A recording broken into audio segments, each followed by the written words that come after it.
ತೀರ್ಮಾನಕ್ಕೆ ಬಂದಿದೆ. ಇವತ್ತು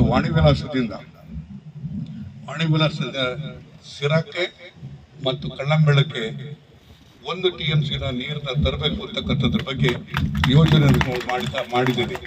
ಬಹುಶಃ ನನಗೆ ಅನ್ಸುತ್ತೆ ಇನ್ನೊಂದು ತಿಂಗಳು 2 ತಿಂಗಳೊಳಗಾಗಿ ಮುಖ್ಯಮಂತ್ರಿಗಳ ಒಪ್ಪಿಗೆಯನ್ನು ತಡೆದು ಅದನ್ನ ಆದೇಶವನ್ನು ಮಾಡಿ ಕೆಲಸವನ್ನು ಪ್ರಾರಂಭ ಮಾಡ್ತಕ್ಕಂಥ ಕೆಲಸವನ್ನು ಕೂಡ ನಾನು ಮಾಡ್ತೇನೆ. ಬಹುಶಃ ನಾನು ಯಾಕೆ ಇದನ್ನು ಹೇಳ್ತೀನಿ ಅಂತ ಹೇಳಿದ್ರೆ, ಎಲ್ಲೋ ಒಂದು ಕಡೆಗೆ ಒಂದು ಸಂದೇಶ ಹೋಗಬೇಕಾಗ್ತದೆ. ಕೈಗಾರಿಕೆಗಳಿಗೆ ಪ್ರೋತ್ಸಾಹ ಕೊಡ್ತಕ್ಕಂಥ ರೀತಿಯಲ್ಲಿ ಪೂರಕವಾದಂಥ ವಾತಾವರಣವನ್ನ ಇವತ್ತು ಸಿರಾದಲ್ಲಿ ಮಾಡ್ತಾ ಇದ್ದೀನಿ. ಸಿರಾದಲ್ಲಿ ಒಂದು ನೀರಿನ ಒಂದು ರಿಸರ್ವ್ ಬ್ಯಾಂಕ್ ಅಲ್ಲಿ ಮಾಡುವಂತ ಕೆಲಸವನ್ನು ಮಾಡ್ತಾ ಇದ್ದೀನಿ.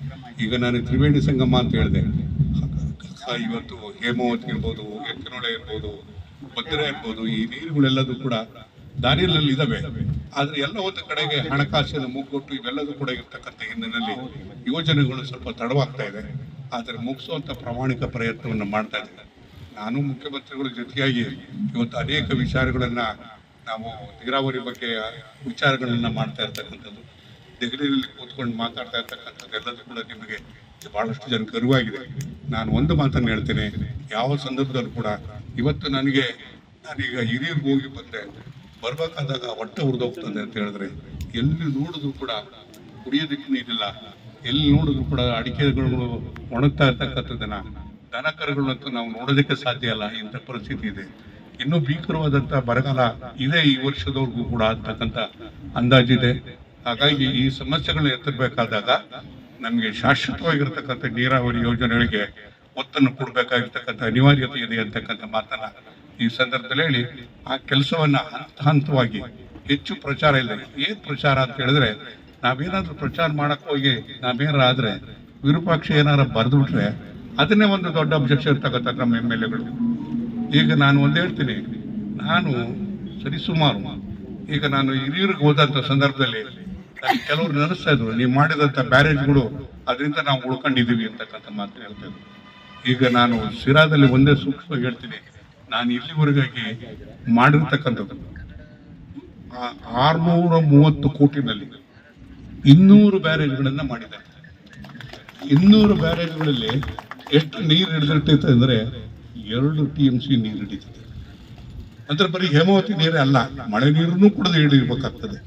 ಯಾಕೆ ಈ ಕೆಲಸವನ್ನು ಮಾಡ್ತಾ ಇದ್ದೀನಿ, ನಿಮ್ಗೇನಾದ್ರು ಅರ್ಥ ಆಗಿದೆಯಾ?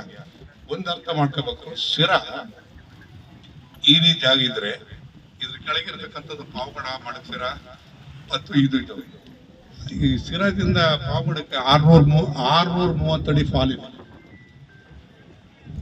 ಮಡಕ್ಸಿರಕ್ಕೆ 700 ಅಡಿ ಫಾಲ್ ಇದೆ. ಅಂದ್ರೆ ನಮ್ಮ ನೀರು ಎಲ್ಲಿ ಹೋಗ್ತದೆ ಅಂತಂದ್ರೆ ಪಾವಗಡಕ್ಕೆ ಹೋಗುತ್ತೆ, ಮಡಕ್ಸಿರಕ್ಕೆ ಹೋಗ್ತದೆ.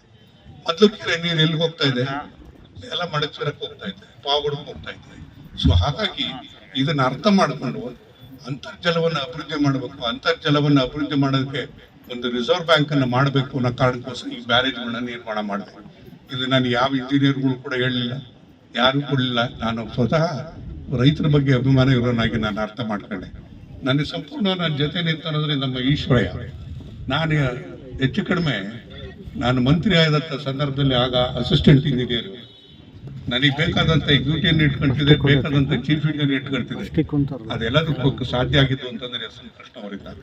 ಇವತ್ತು ಅವರಿಂದ ಆ ಯೋಜನೆಗಳನ್ನು ರೂಪಿಸಿ ಯೋಜನೆಗಳನ್ನ ಅನುಷ್ಠಾನ ಮಾಡ್ತಕ್ಕಂಥ ರೀತಿಯಲ್ಲಿ ಆ ಪ್ರಯತ್ನದಲ್ಲಿದ್ದೇನೆ. ಅದು ಯಶಸ್ವಿ ಆಗ್ತದೆ ಅಂತಕ್ಕಂಥ ವಿಶ್ವಾಸ ನನಗಿದೆ. ಈಗ ಹೇಮಾವತಿ ಬರೋದಕ್ಕೆ ಪ್ರಾರಂಭ ಆಗಿ ಇಲ್ಲಿಗೆ 23 ವರ್ಷ ಆಯ್ತು. 23 ವರ್ಷದಿಂದ ಈ ವರ್ಷ ಕಷ್ಟ ಆಗ್ತದೆ ಅಂತ ಹೇಳಿ ತಿಳ್ಕೊಂಡು ಅನಧಿಕೃತವಾಗಿ, ದಯಮಾಡಿ ಪತ್ರಿಕೆಯಲ್ಲಿ ಯಾರು ಬರಿಬೇಡಿ, ಇದನ್ನು ಕಾವೇರಿ ವಿಚಾರ ಇರೋದ್ರಿಂದ ಅನಧಿಕೃತವಾಗಿ ಮುಖ್ಯಮಂತ್ರಿಗಳಿಗೆ ಹೇಳಿ ನೀರು ಬಿಡಿಸುವಂತ ಕೆಲಸವನ್ನು ಮಾಡಿ ಇವತ್ತು ಕಳ್ಳಂಬೆಳಕ್ಕೆ ಬಂದು ತಲುಪಿದೆ ನೀರು. ಅದನ್ನ ನಾನು ಎಲ್ಲವೂ ಕೂಡ ಮುಂದುವರಿಸುವಂತ ಕೆಲಸವನ್ನು ಮಾಡ್ತೀನಿ. ಇಲ್ಲಿ ಬಹಳ ಜನ ಬಂದಿದ್ದಾರೆ, ಕಳ್ಳಂಬೆಳಕ್ಕೆ ನೀರನ್ನ ನಮಗೆ ಕೊಡಿ ಅಂತ ಕೇಳಕ್ಕೆ ಇಲ್ಲಿ ಬಹಳ ಜನ ಬಂದಿದ್ದಾರೆ. ಆದ್ರೆ ನಾನು ಒಂದ್ ಹೇಳ್ತೀನಿ, ಯಾರು ಕೇಳ್ಬೇಕಾಗಿಲ್ಲ, ಹೇಗೆ ಹರಿಸ್ಬೇಕು, ಯಾವ ರೀತಿಯಾಗಿ ತರಬೇಕು ಅಂತಕ್ಕಂಥದ್ದಕ್ಕೆ ನನ್ನದೇ ಆದಂತ ಅಂದಾಜಿದೆ. ಆ ಕಾರ್ಯಕ್ರಮವನ್ನು ನಾನು ಮಾಡ್ತೇನೆ.